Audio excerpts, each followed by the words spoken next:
Good morning, Kenza. It's Morning. nice to meet you. Thank you.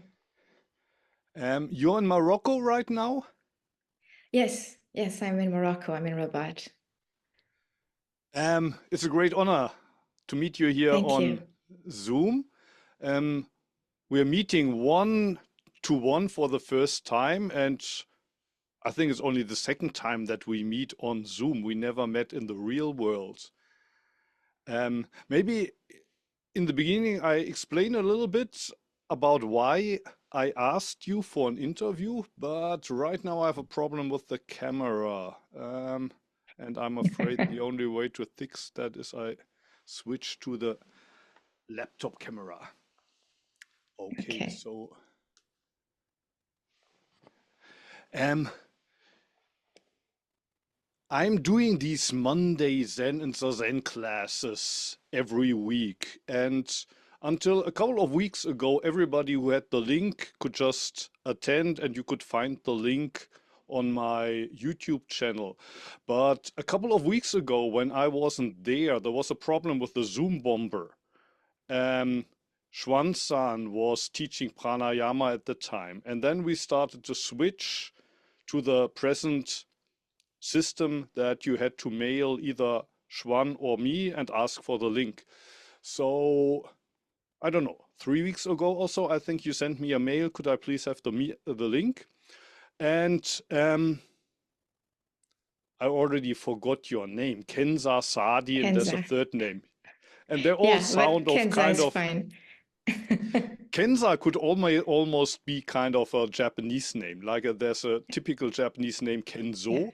Kenza sounded like a universal name, but Sadi and your third name, they sounded kind of Arabic, or I think you also have a connection to Mexico. So I didn't want to give the link to somebody who sounded suspicious, to be impolite. Um, so I Googled your name and I found you wrote several articles, for example, on the website Sisterhood, that was especially active during the Corona times. And you also have an Instagram account where you write in Spanish, I think, about the history of art. Right. And I found out you have a very interesting also biography, very interesting background. I don't know about your age, but it feels we are maybe the same generation. We grew up in probably around the same century, decades in Europe. Yeah. I think you grew up in France, actually. Yeah. Yeah, I I grew grew up. I up in was born Germany. and grew up in Paris. Yeah. Yeah. Hmm. And I think you have a son who is now 15.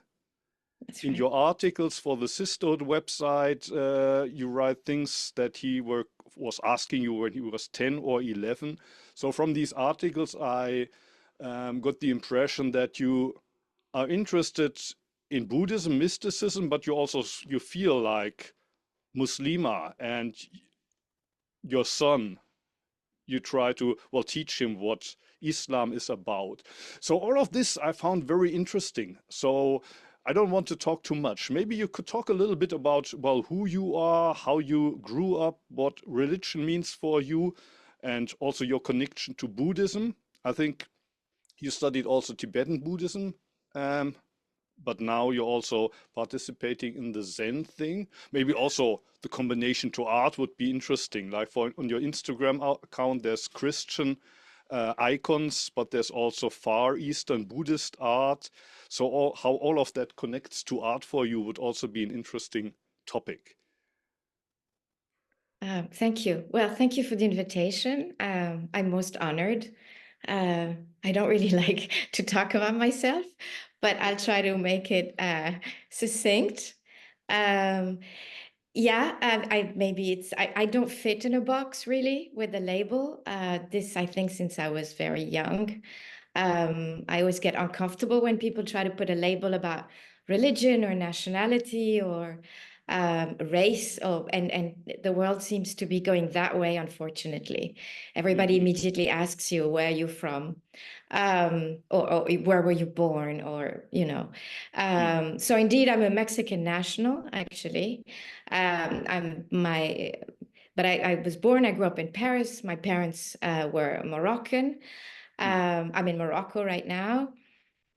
Yeah, I grew up in a Muslim family, but most importantly, I grew up in a very intellectual family. My father was a big intellectual, so all my life has always been here, always here, never here in a way.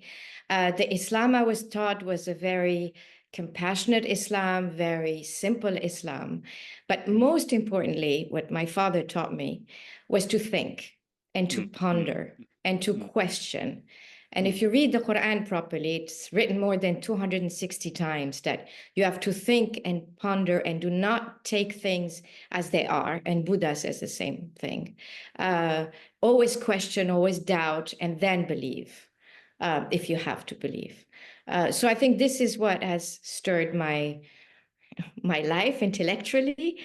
So I've, read, I'm kind of a perpetual nerd. I'm one of those people who had a PhD very, very young. So as I said, everything always in the head.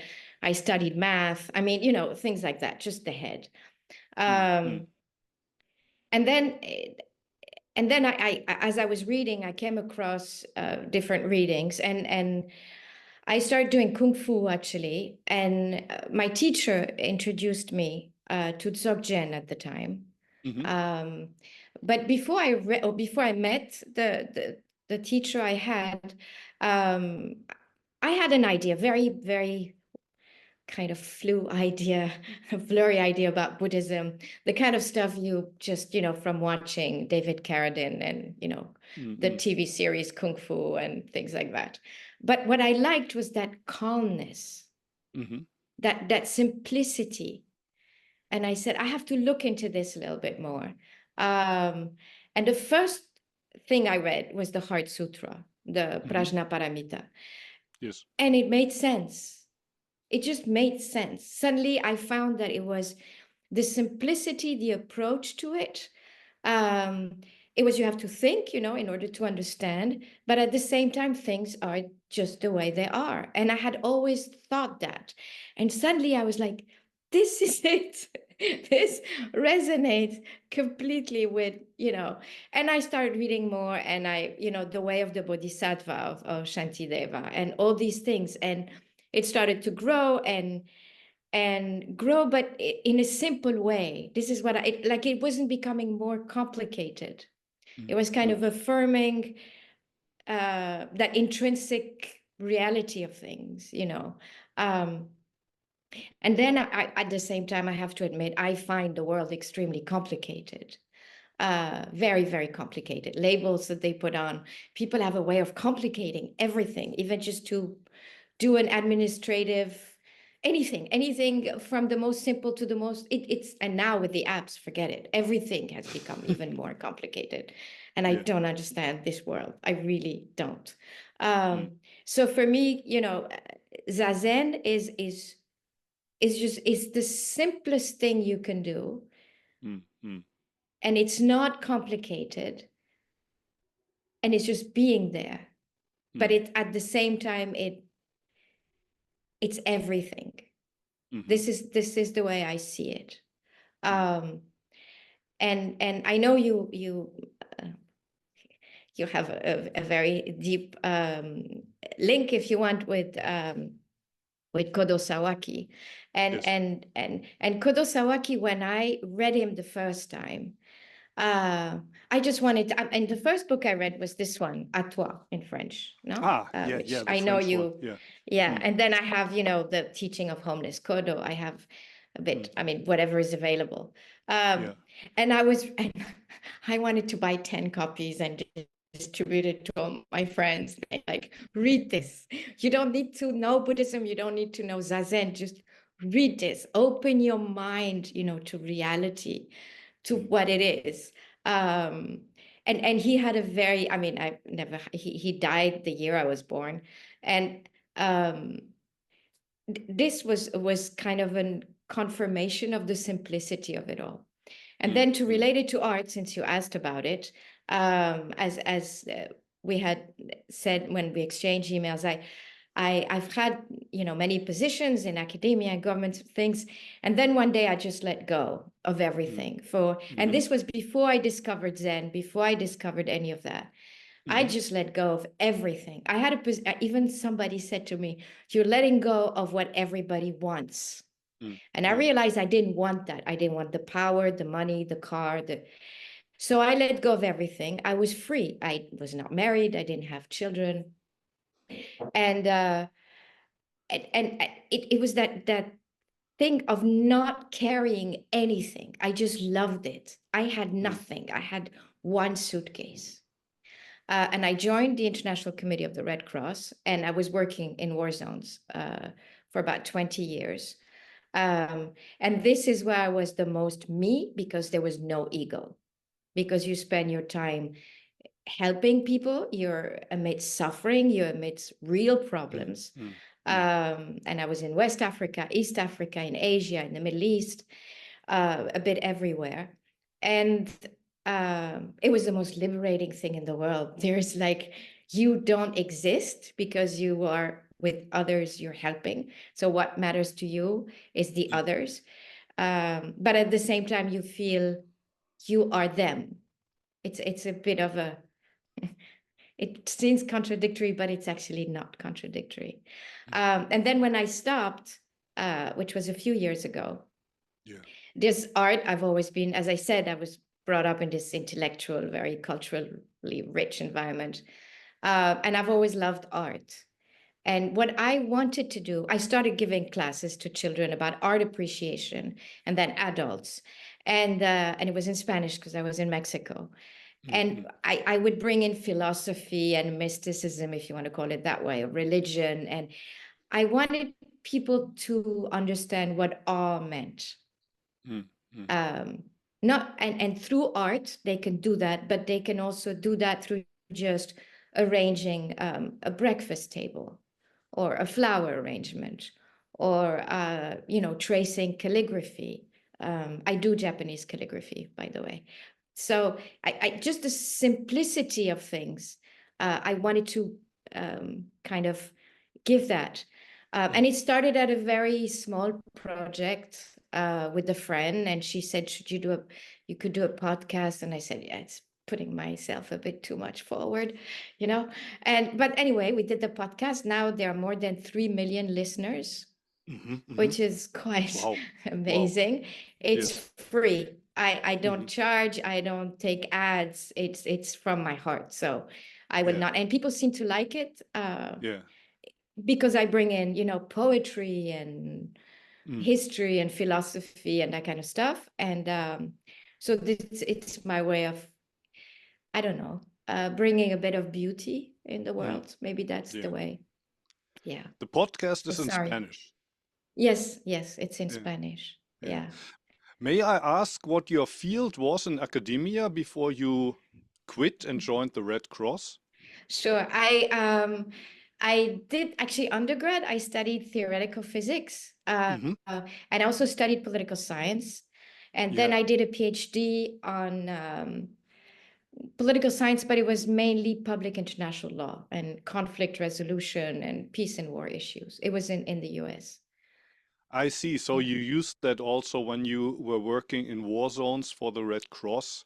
It's not that you were working as a nurse or as a doctor or something, but... No, I was not. I was not a nurse or a doctor. I was what is called in the field of protection. So that's really visits of detention camps of prisoners of war.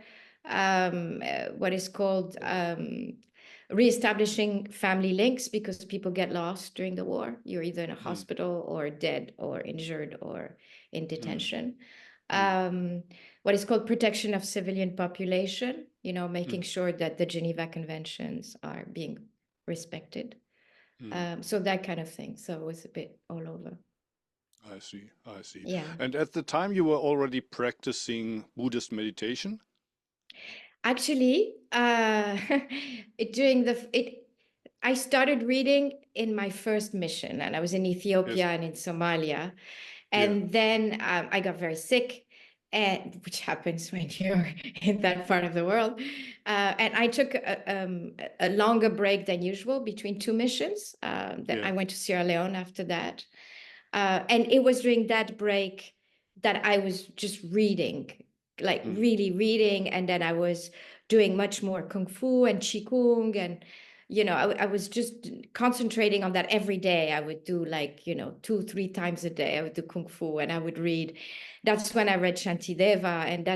And it's interesting because for me, the most important thing in all of this is you have Yeah. to experience it Mm. like Mm. that. Mm. We can talk until tomorrow about intrinsic awareness and the reality of things and blah blah, but we're just like floating in goo or something. So Mm. you have to really realize that when you peel a potato, you peel a potato. What does that mean? You have to experience it. And I think it was during that time that and that's when I met my Dzogchen teacher. It's kind of everything happened right there. Mm. Mm. Mm. And then I went on other missions, and yes, and from there Mm. on, every morning I would wake up, do qigong, meditation. Yeah. Even I did it, in the middle of the jungle in Liberia. I did it everywhere. Things would not stop me. Mm. Mm. In Iraq during bombings. It was just to start my day, to be fully aware, fully present for Mm. others. It Mm. was important for me to stay centered. So it's not to make me feel better. It's not that. It's just to make Mm. sure that I am fully present to Mm. others. Mm. Mm. I often hear that the Dzogchen school of Tibetan Buddhism is very close to Zen in what they do, but I have no personal experience of Dzogchen. Can you confirm that? Are they actually very close, or maybe even the same, or is there a difference? I mean, my teacher was Namkhai Norbu Rinpoche, who died a few years ago, and he used to say that if you know Dzogchen, you know Zen, and if you know Zen, you know Dzogchen. Mm. Mm. Mm. Um, there are many similarities. I mean, of course, both is the emphasis on non-duality, which it's the non-duality of the mind. I mean, Yeah. that your ordinary mind is your real nature. Mm. The idea of the sudden awakening, the idea of transmission from the teacher, or pointing, as it's used in Zen, the direct pointing or direct introduction. That's what Dzogchen says. The idea of not to conceptualize, which is what I'm doing right now. not to conceptualize.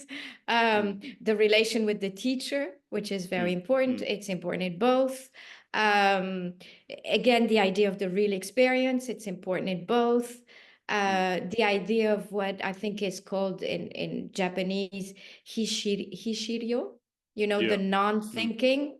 Yes. Again, it's the same. It's to be present. Mm. The idea of light, Mm-hmm. luminosity, especially in early Chan, not so Mm-hmm. much later Zan, but I think in early Chan, it's the idea of Mm. light is very important um, and that basically everything is a display of your intrinsic awareness. Whatever you see, that's like the centerness of Prajnaparamita. Now, Mm. one of the differences on emptiness or Mm-hmm. shunyata. Mm-hmm. So what Dzogchen says is that Zen kind of stops at there's just emptiness, and from there everything arises. So in Dzogchen, you have kind of the explanation of that Mm-hmm. emptiness. So Mm-hmm. it's the idea of clarity, of how it functions, um, and of course the idea of the void. So it's just like a little bit more explanation. Of course, one is Tantra, the other one Sutra, even though you do read the Diamond Sutra, the Heart Sutra, everything. Mm-hmm. Um, and I think Dzogchen, basically, that's what I like about Namkhai Norbu Rinpoche is he gave you a choice. Mm-hmm. You could either do all the rituals and recite the mantras and transform yourself and do all these things, or you could just be. So there Mm-hmm. were really Mm-hmm. different kinds of students, and he knew how to speak depending on the student. So there's a whole range. Um, Personally, I just went with the B. I just couldn't get into the I'm going to transform myself. It just didn't mm, click with mm, me. With other people, it works and they need it. Some people need things to mm, be ritualized. mhm, mhm, Um, mhm, and in my case, it wasn't. mm, So you mhm, just be. Yeah. mm, mm. If somebody would ask you what your religion is, what would you answer? I wouldn't answer. You wouldn't answer. No, no, because it's Yeah.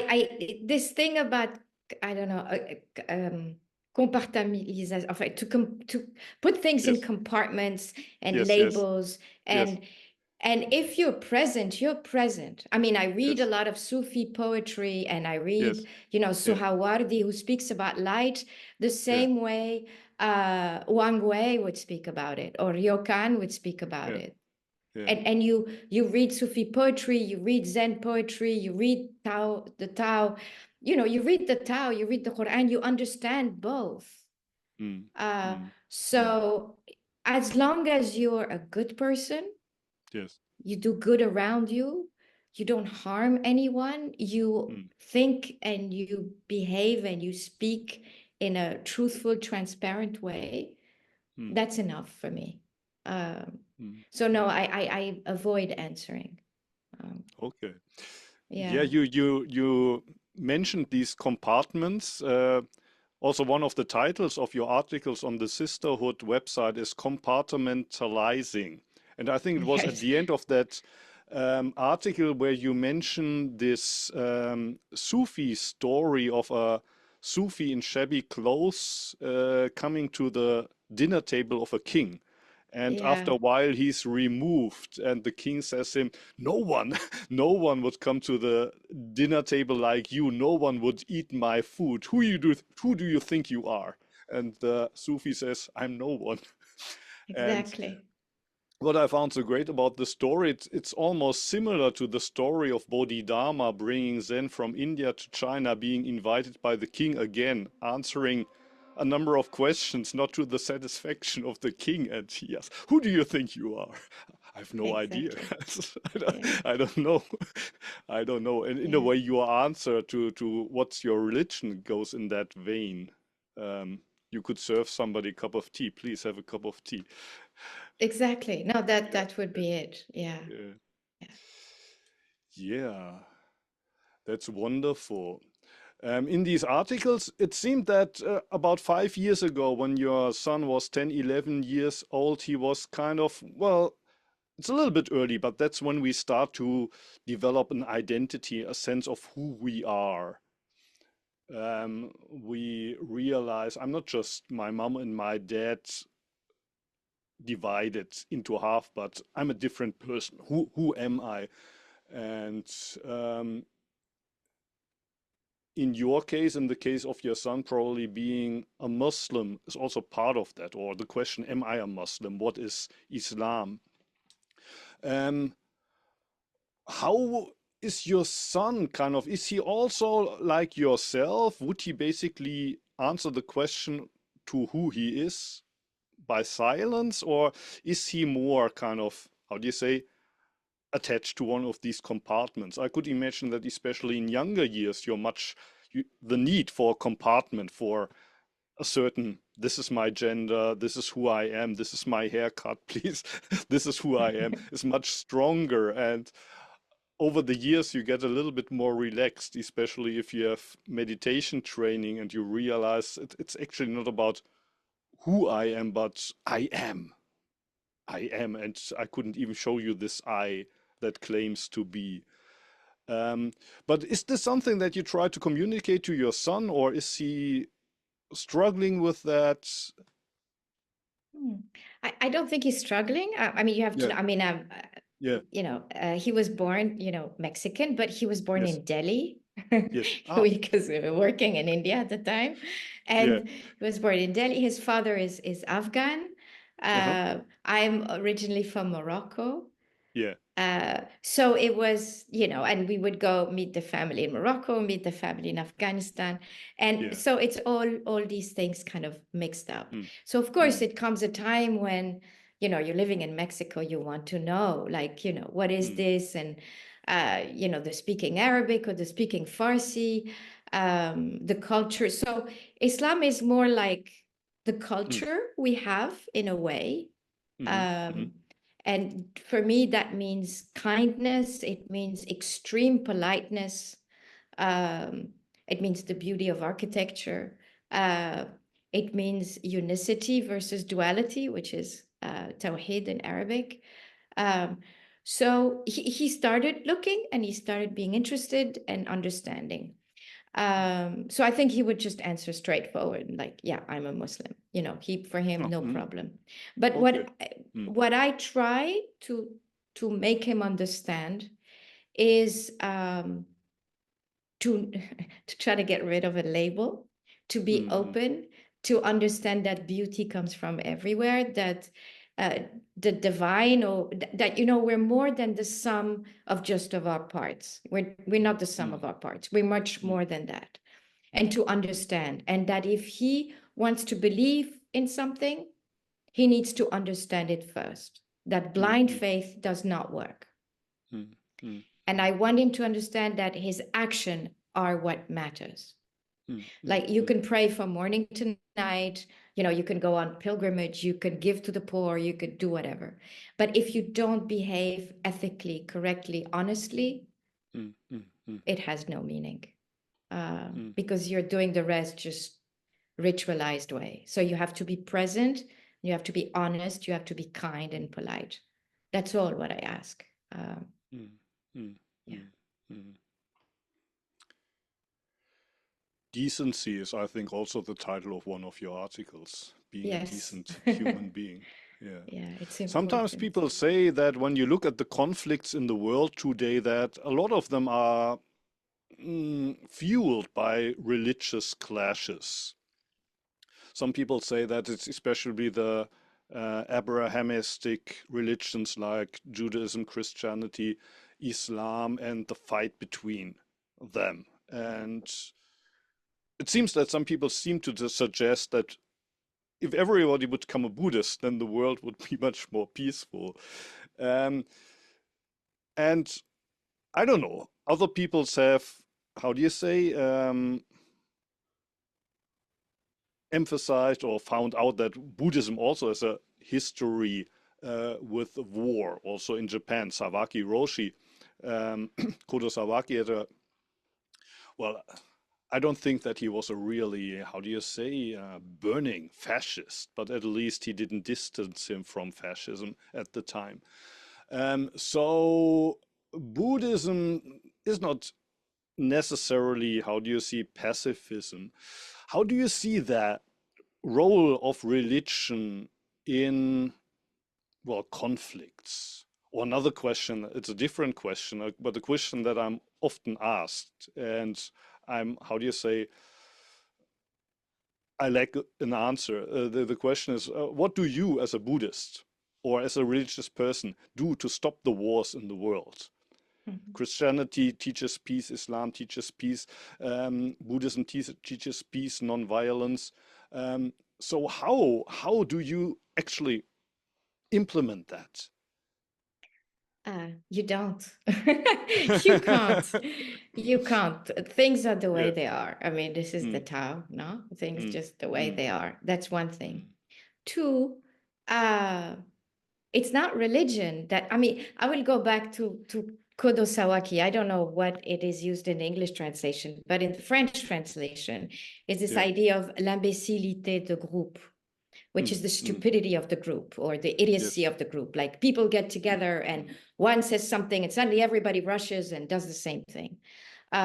So it's not that religion are intrinsically brutal. It's the idea that once you have a group and you put a label and you say, I am different than the other one, then you have conflict that arises. And you always have these groups, whether it be the Crusaders. I mean, look at Myanmar, what the Buddhist monks are doing to the Rohingya. So even today, every single religion, whether Buddhism, Islam, Christianity, Judaism, can just gather a whole bunch of people, rile them up, and pretend they're superior. Therefore, they need the land, they need the power, they need the money, they need to oppress, they need to. So it is not the religion that does that. It's power and greed, which is something that is, and this idea that I am superior than the other one. And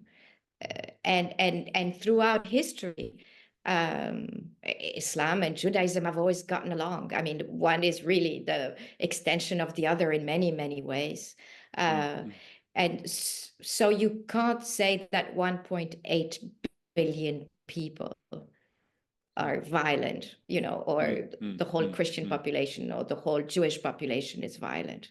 No. And you look at the course of history, you need to take a step back, look at history, and see that indeed it is these groups, and then everybody follows. But it applies to everything, Hinduism for that matter. Look how violent it is in India. Or how it can be violent or by some people. I'm not saying everyone, of course. So again, it's this imbécilité de groupe. It's this idiocy of the group, getting riled up and let's go and kill and impose ourselves. So again, it comes from labeling and putting people in compartment, dehumanizing the other. It's so easy because if you feel you're the chosen people, or if you feel, you are awakened and the others are not, it's easy to just label them as not at your level. If they're from a different caste, So then the question would be, how do you help people to stand on their own feet rather than, well, identifying with a group or seeking the kind of refuge in the group? If you're part of a bigger whole, you just be kind. You be kind.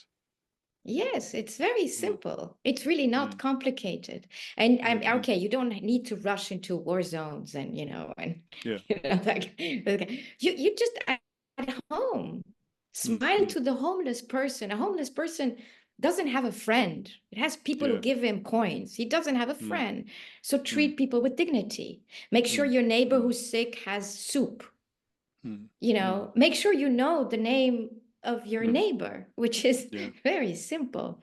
Smile to people. When you enter a store, say hello. Let older people pass. Stop watching your phone or listening to your music in your own little bubble. You just be present for others. It's really very simple. Maybe it might sound very naive, but really, I have seen the power of kindness. Really, I have seen it in some of the worst places in the world. I have seen what a small gesture can do to people. It can really transform them from kind of a ugly demon to somebody who's suddenly human. I've seen it with child soldiers, which are some of the worst in terms of the level of brutality they can inflict. I've seen it people in detention. It's just, yes, kindness. Just be kind. And for that, you need to be present because you need to be attentive. You need to realize that your neighbor is sick, for instance. Yeah. Would you say that the beauty in art is also an expression of kindness? Or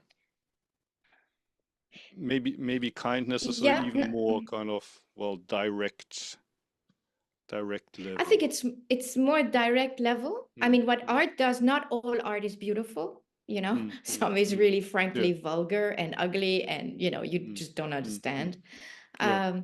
So like the idea is not to judge. So when you look at art, it's the aesthetic part as well. And it's not always, it makes me feel this way. I like it. I don't like it. Because then you fall into the hole. It's more to appreciate either the simplicity of it or the dramatic effect of it. I don't know, a Caravaggio painting, speaks to you. The Pietà of Michelangelo, even if you're not Christian, you cannot but be moved by the face of the Virgin Mary with the Christ on her knees. you know, all these things. Or you enter a mosque in Isfahan in Iran and you just look at the beauty and it just takes your breath away. So it's very different. But this can help you be more present. What I mean, I see it more like a mean. You know, if you can actually enter a beautiful building, lift your head and see beauty and be present, even if a fraction of a second, that brings you something that you can, that will kind of be integrated in your character, let's say, and you might be more present elsewhere. Thank you very much. Yeah, Yeah. thank you very much. Are there any things you would like to ask me? Any things you would like to say? Yes. Well, first, I'm honored because you know, the link to Antaiji because of Kodosawaki. And as I said, I've never met him or met you before or met anyone, but I've always dreamt that I would, you know, finish my days in Japan somewhere. Mm-hmm. Like I read ryokan and I'm like, I want this.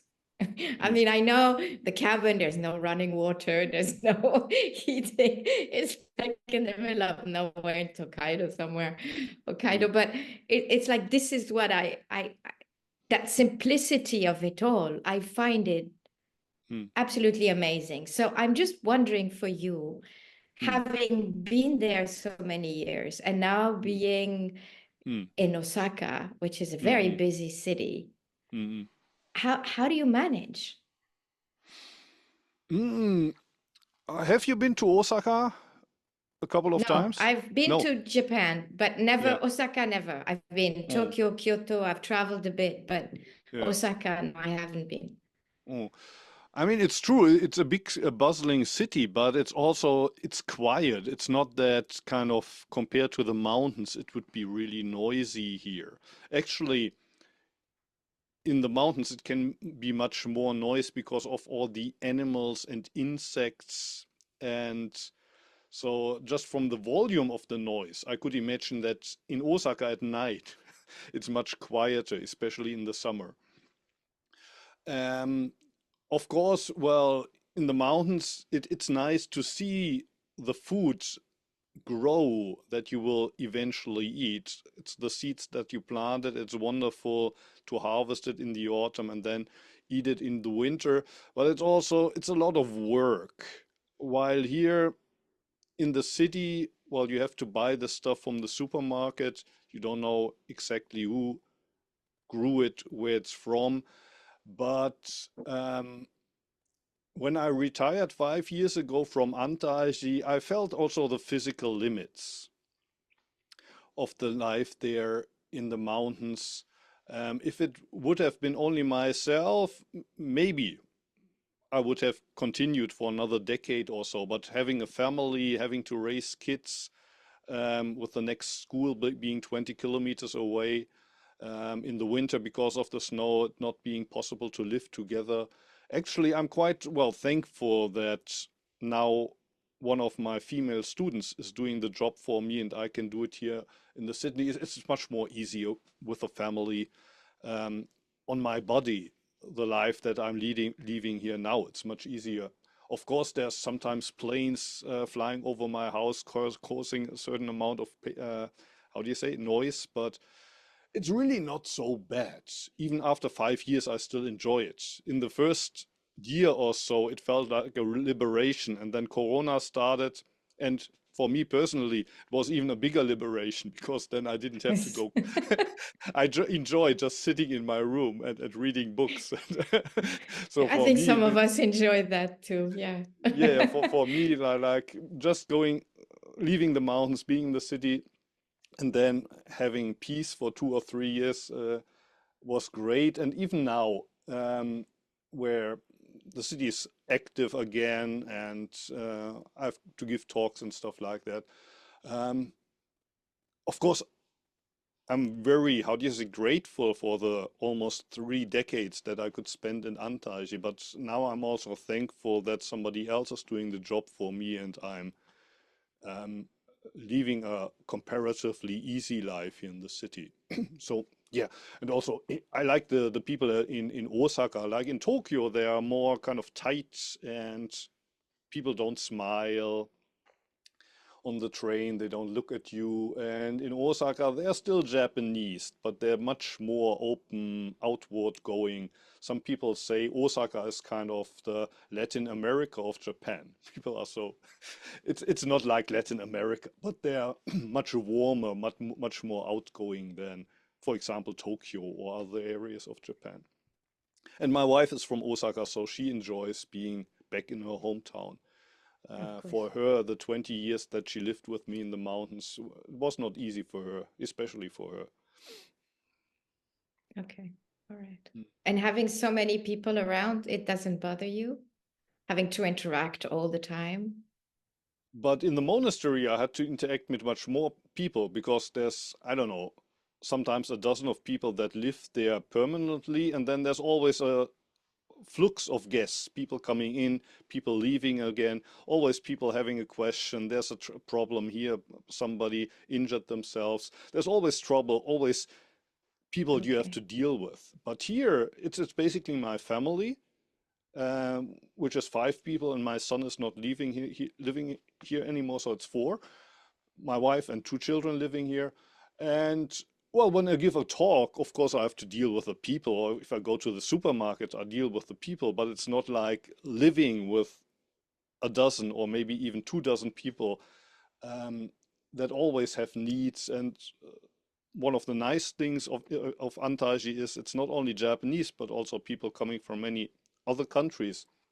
The problem is that often the Japanese don't speak English so well, and the non-Japanese don't speak Japanese so well. So I'm not only kind of a spiritual guide and somebody who has to manage administrative affairs and also the agricultural affairs, but I'm also the translator. Whenever there's a miscommunication, I have to kind of somehow try to facilitate that as well. And of course, that's how do you say, it's an honor to have that responsibility, but it's a lot of work. So now in the city, it's an 8 million people live here in the area, but it's not that I have a relation with I those see. 8 million people on a day-to-day basis. So actually, also in that respect, there's a lot of relief, a lot of weight Yeah.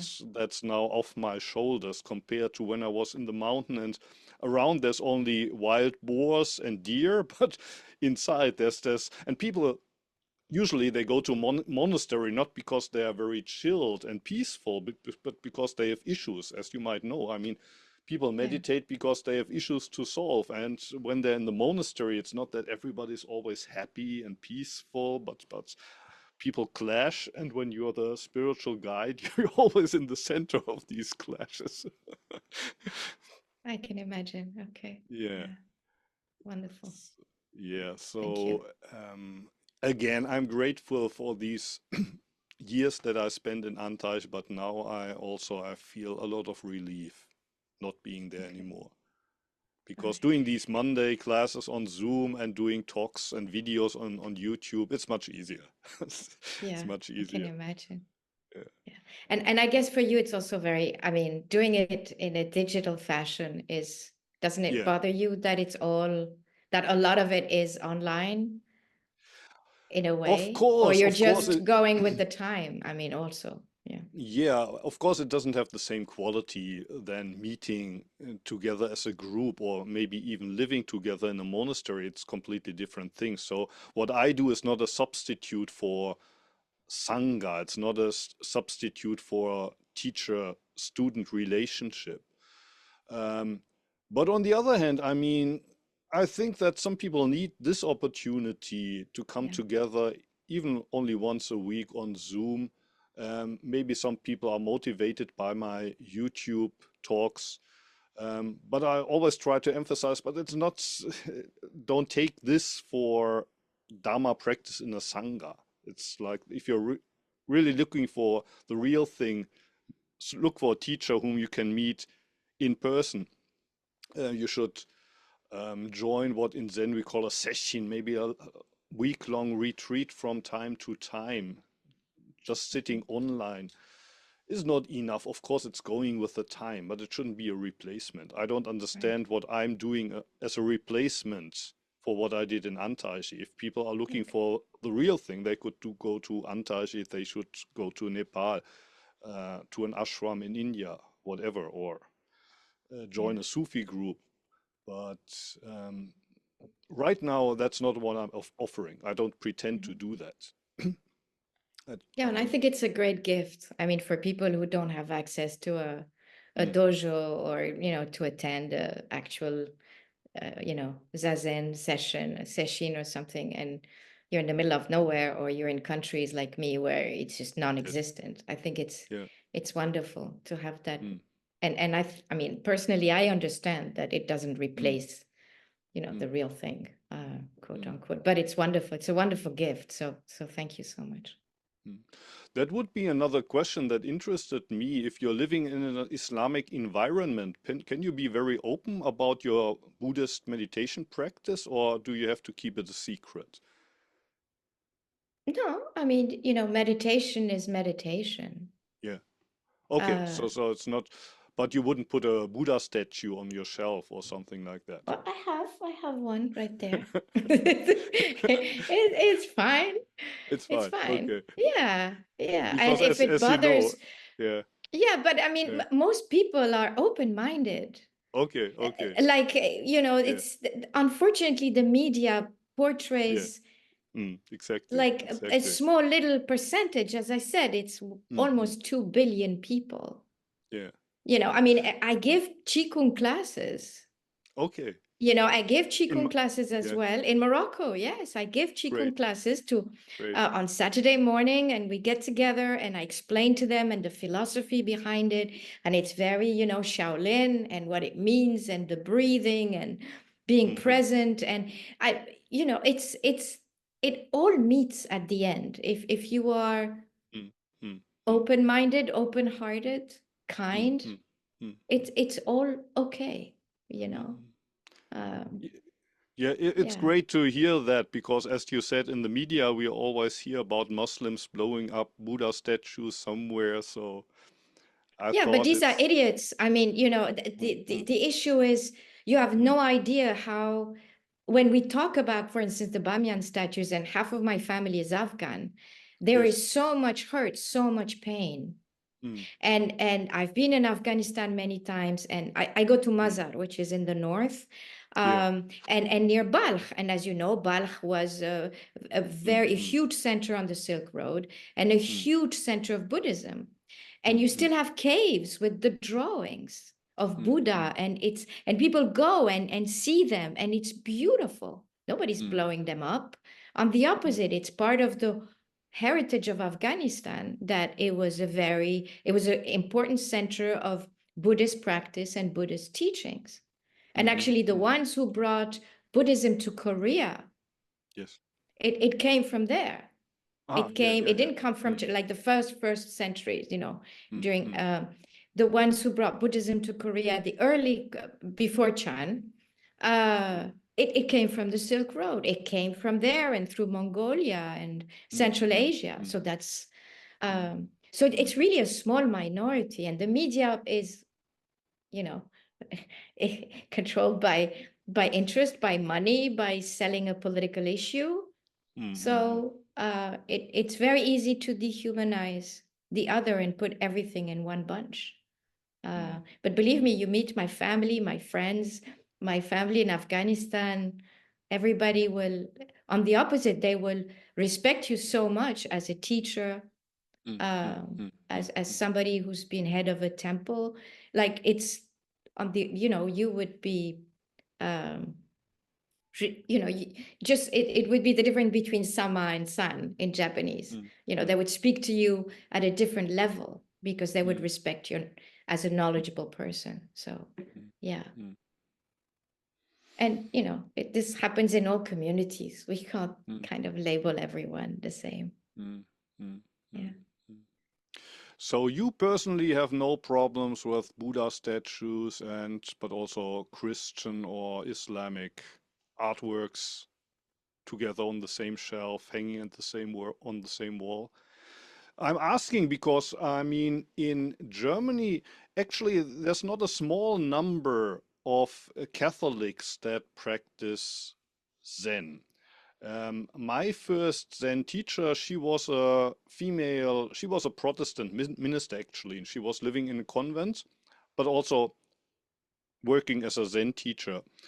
And it seems that a lot of her students had problems with, for example, a Buddha statue in the room or chanting the Japanese scriptures, because for them that would be, well, worshipped of, how do you say, kind of foreign deities, kind of. Right. Um, and not everybody, but it seems that a lot of Christians have this in their mind. You're not supposed to worship other deities than the one God. There's only one God. And why is there Buddha sitting there? And why do we chant these scriptures? We don't understand them. But they're certainly not quotes from the Bible. What you said now, it sounds much more open-minded. Is that only yourself, or is Islam or the Muslim world actually, in that sense, maybe much more open than the Christian world that I experience in Germany, at least? Yeah. Um, okay, so there is the issue of what you mentioned, that the Christian mentioned, there's only one God, no? La ilaha Yeah, yeah. illallah, which is what the profession of faith of the Muslims. So there is this. Um, but if your faith is strong, a Mm-hmm. statue shouldn't bother you. It's just a piece of metal or a piece Yeah. of wood. Mm, That's it. mm, mm, So you accept everything there is. But at the same time, you respect it. mm, I mean, during my mission mm, with the Red Cross, I was in Jerusalem, and I visited the Holy Sepulchre, and it was empty because Iraq was being bombarded at the same time. So there were no tourists, there was nothing, which is very rare in Jerusalem. mm, Uh, and actually, the Coptic priest who is in charge of the Holy Sepulchre itself mhm, um, invited me to go in, mhm, where the slab unified. uh-huh. Um, and and then he gave me a cross as Yes. a gift. And I understood the whole symbolism of it. I was not going to reject the cross. Yeah. Yeah. I mean, for him, it was a way of thanking me, giving me something special. It was an incredible experience to be there, Mm, mm, just mm, knowing like so many people go there to pray and what it means and the impact Jesus had on so much of humanity. You can't just say it doesn't count and what I believe is right. I mean, if we're one humanity, you respect the belief of others. It doesn't mean that you become Christian. It's just you understand. So you read the Psalms, you read St. Matthew's, you read St. John, and you understand what it means. And you respect it, mm, and mm, you learn, and you mature. That's the way I would put it. Um, So yeah, of course, because maybe I come from this big intellectual background, I'm more open, and I've read, everything mm, from Wittgenstein to, yeah. I don't know, Mm, everyone. mm, So of course, you kind of, uh, but a lot of it, as I said, to go back to Zen and to this idea is if you make things simple, everything mm, is simple. And then you don't yeah. attach label to things. You don't, I mean, a statue is just a piece of wood. But what you Yeah. need to is respect whatever comes behind it. Mm, mm, You mm, know, mm, mm, that's it. Uh, mm, that's the way I would see it. mm, mm, mm.